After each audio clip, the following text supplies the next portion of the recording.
In this lesson, we are going to learn how to divide a Greek word into syllables. There are 3 rules which govern this process. First, every syllable has one vowel or diphthong, and diphthongs are never split. Now, before we go any further in this lesson, let's pause and review our vowels and diphthongs.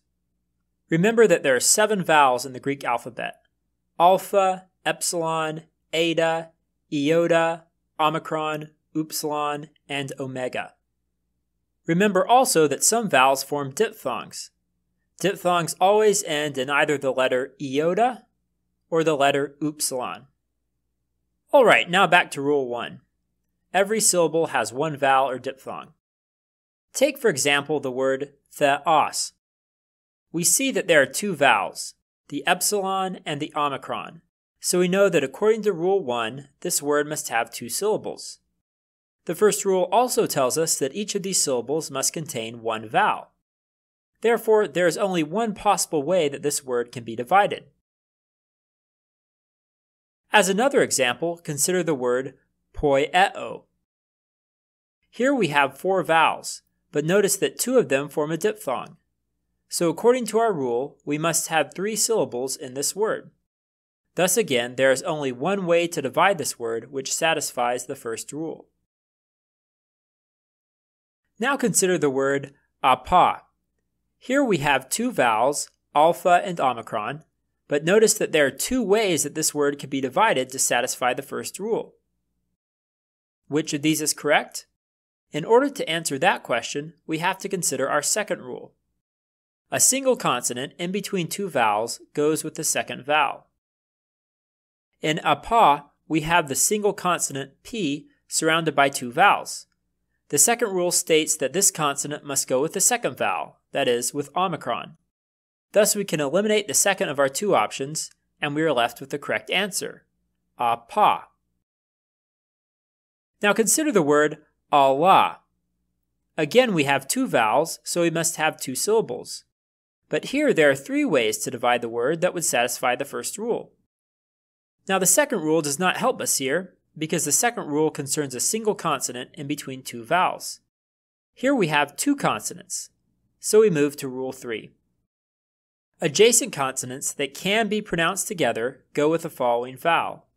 Adjacent consonants that cannot be pronounced together are split, and double consonants are always split. I'll read that one more time. Adjacent consonants that can be pronounced together go with the following vowel.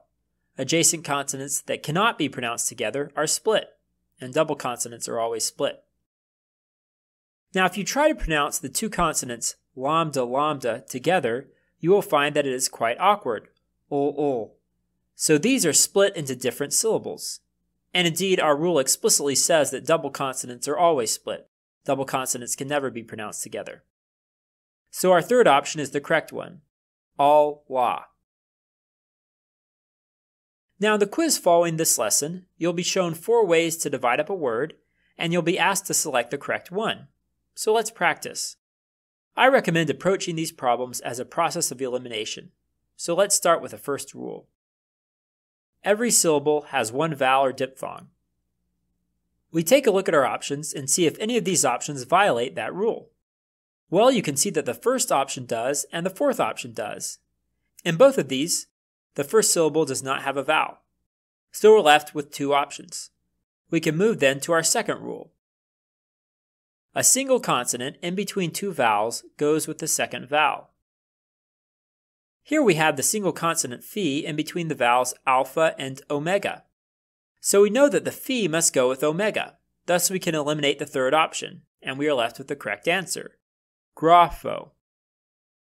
Now, even though we've already solved the problem, I want to make one comment about the third rule. Adjacent consonants that can be pronounced together go with the following vowel. Note that our answer does satisfy this rule. The consonants gamma and rho can easily be pronounced together, ger. Thus they go with the vowel alpha. Of course, we could not have divided these consonants anyway, because that would have violated Rule 1.